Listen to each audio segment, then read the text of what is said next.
dance with butter.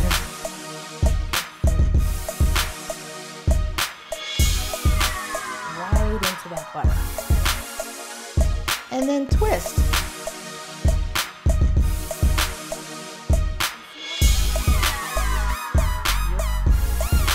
Finger licking good.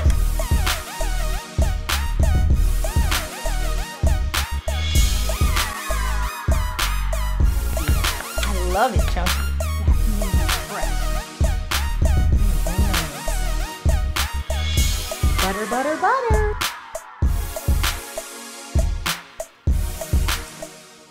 Today I am making what I'm known for, my macaroni and cheese. It is so sinful. People ask me all the time, Sita, what do you put in your mac and cheese? Well, today I'm not only gonna tell you what I put in it, I'm gonna show you exactly what I do to make the famous Mama Sita's macaroni and cheese. I'm gonna start with the sharp cheeses. I already have them shredded. We have sharp cheddar shredded. We have sharp yellow cheddar shredded. Cheddar, cheddar, cheddar. Then I have mild cheddar, this gold cheese here. And then the middle cheese is Havarti. It's a nice, mild, soft cheese, very meltable, very good. And this last cheese is Gouda. Gouda gives it that wonderful, rich flavor. So we've got 5 different flavors going on. We have lots of butter. Lots of butter will be in the mix, people. See, I can really sin when Lisa's not here. We have an egg that's gonna go in the mix. We have flour that's going in the mix, and we also have a breadcrumb topping that's gonna go on top. So let's start off by making our cream sauce. We start the cream sauce with melted butter. You can melt your butter in the pan, or you can melt it ahead of time like what I did. And so I've got melted butter here. This is 2 sticks of butter, but I'm not gonna use 2 sticks on you. I'm gonna pour about half of this here, and then I'm gonna save the rest for some other parts of the recipe. So I'm gonna pour in at least 1 stick of the butter. Okay, make sure your butter is on low. If you melt your butter in the pan, make sure you start it off in the pan and keep the heat on low. We're gonna add in flour slowly to make what's called a roux. That's gonna be a paste. So I'm just gonna start shaking flour. I'm not measuring it, but I'm stirring it constantly as I add the flour in. And I'm gonna watch it turn into a paste. Right now, it's a little lumpy. We're just gonna keep stirring until all those lumps are gone. We have a nice, smooth paste. The key to delicious mac and cheese is this cream sauce. So you have to be very careful and keep stirring constantly because you don't want the butter or the cream to burn. So once you have a paste, you want to go ahead and pour in 1 cup of your half and half. And then and keep stirring because it's going to start to thicken up. Now that I have a cup of half and half, I'm going to add the killer, heavy cream. Look at it, so luscious. Okay, now we're probably gonna end up adding more, but I just wanted to give you a basis to start on because that way you kind of know how much to use. It may take about 10 minutes for this to completely thicken up. So what you wanna do is just keep stirring it. Keep it smooth, keep stirring it. You'll start to feel the cream sauce thicken up just a tad bit. That flour is actually starting to cook, and that's what's thickening your cream sauce. I'm gonna sprinkle maybe 2 pinches of salt. Remember, you don't want too much salt because you've salted the water for your macaroni, your elbow macaroni. There's salt in the cheese, there's salt in the butter. I'm telling you, this is a sinfully delicious dish. It's a meal all by itself, but you have to balance it out. You can't just eat sinful all the time. This is oh so creamy. It looks delicious. I can feel the creaminess. I grew up eating homemade mac and cheese because I had a family of 6. 6 kids actually were in my family, and my parents, of course. And my stepmother, Savannah, she was a home chef, and my dad required that everything we ate was homemade. So she started making mac and cheese I started when I was about 10 years old. So you can imagine how many times I've put this recipe together, and I've tweaked it here and there, and we do different things every time we make it, but the basics are the same. And I'm so happy that I have the basics down. I had to come home from school every night, and before I did my homework, I had to get in the kitchen and help cook dinner for 6 kids and 2 parents. Look how creamy that is. Wow.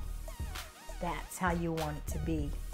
We have our cooked elbow macaroni in the bowl, ready to be mixed together. I'm gonna take 1 egg and I'm gonna beat that together. And the egg really helps the macaroni, the pasta, stick together in the pan. So I'm just gonna beat that egg and pour it in there.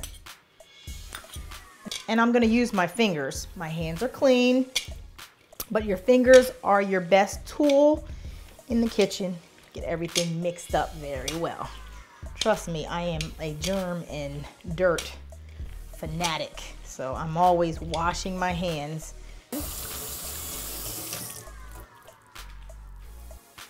Okay, so now that the elbow macaroni is covered in a scrambled raw egg, we don't need to add any salt, but we're gonna add some ground black pepper. I'd say grind at least a teaspoon of black pepper and then give that a toss. The reason I use a deep bowl is so that I can toss it around and no macaroni is falling out of the bowl. All right, it's time to assemble our mac and cheese. This is the fun part. Okay, we can't forget to preheat the oven. Press bake, and we're gonna make sure it's on 350. So while that's heating, we're gonna go ahead and assemble the mac and cheese. Make sure you coat your pan with cooking spray. Once our pan is coated with cooking spray, we're gonna add 1 layer of macaroni. Less than 1 inch deep. Okay, so once we have our first layer of macaroni, we are going to start layering the cheese in. And the reason why I have grated cheese is because I like the grated cheese to get into the middle of the macaroni. It melts all the way through. And then I have the cut up squares that'll actually lay on the top and just ooze over the mac and cheese. I like it cheesy, so I have like a combination of the two. So we have at least a 1/2 inch. I'm gonna just basically like break up the pieces of mild cheddar. Got to mix the cheeses around because that's the key to the 5 cheese mac and cheese. Making sure that every bite you can taste all the different cheeses. And then I'm gonna put some Havarti. So the smoked Gouda gives it such a rich flavor. And as you notice, it's not too cheesy. You don't want to over cheese it, but it kind of looks like I am over cheesing it. But really, I'm just sprinkling kind of lightly. Now we're gonna do another layer.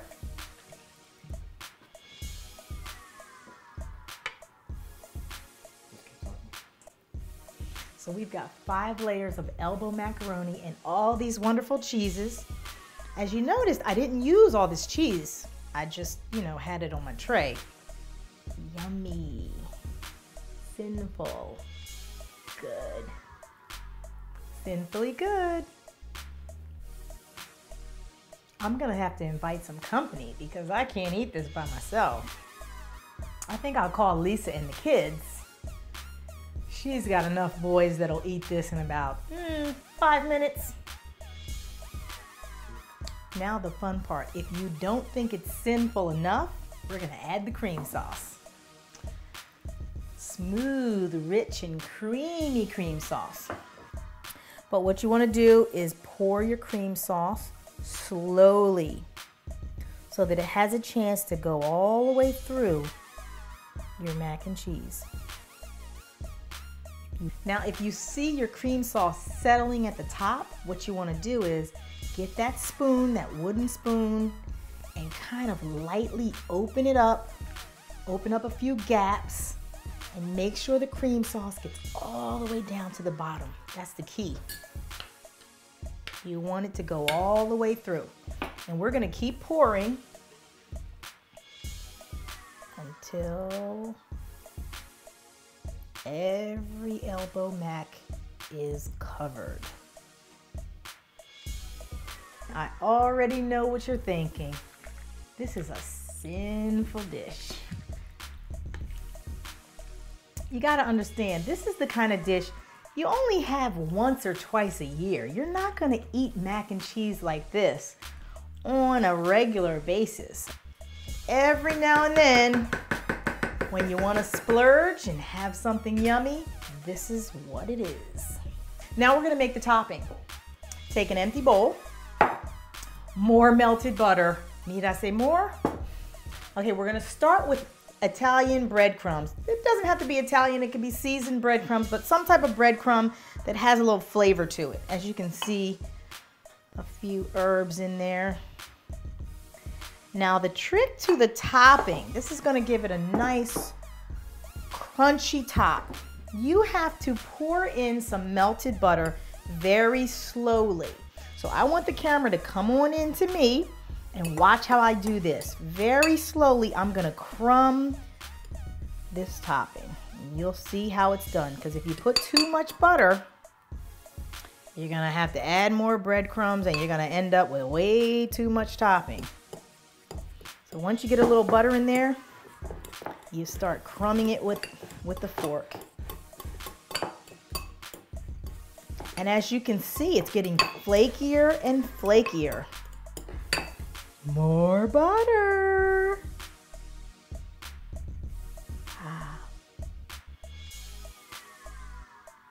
Okay, let's flake it again. Remember, don't add too much butter to your breadcrumbs because it'll be a hot mess. What you want is to slowly pour it in and crumb it. Crumb it with a fork. See, I'm using a fork. And I'm not making a paste or a clay, but I'm making buttered crumbs. And that's gonna give you that crunchy topping once that bakes on top. Ooh, this is gonna be yummy. So once you have the breadcrumbs crumbed with the butter, you are going to top your mac and cheese, and you're just gonna slowly add your breadcrumbs. The key to being a great home chef is taking your time. The more you take your time, the more you will see that your recipes turn out perfect.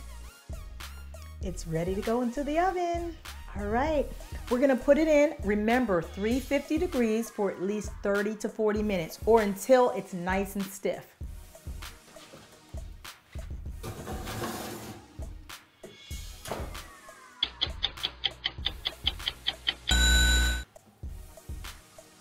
Ooh, bubbly, bubbly, bubbly. Wow, look at that. Yummy! That looks delicious. You hear that bubbling? That's the creamy goodness that's in my mac and cheese. Woo! Oh, look at the cream coming through. I can hear the bubbling, I can see the brown crispiness, and I can smell the goodness. You know what, I'm gonna take a little out and put it on a plate just so you can see the consistency of what it should look like when it's done. Okay, make sure you get a nice big spoon so that you can get all the cream sauce. Some people like it a little creamier, and some people like it a little more firm, but this is exactly how I like it. It's perfect. It's got creamy, it's got crunchy, it's brown. Let me taste it. I've tasted it all my life, so I already know what I'm getting myself into. This is it. Just this plate, that's it. Mmm. Mmm. Mmm. Mmm. Mmm. It's good. simply good. Until next time.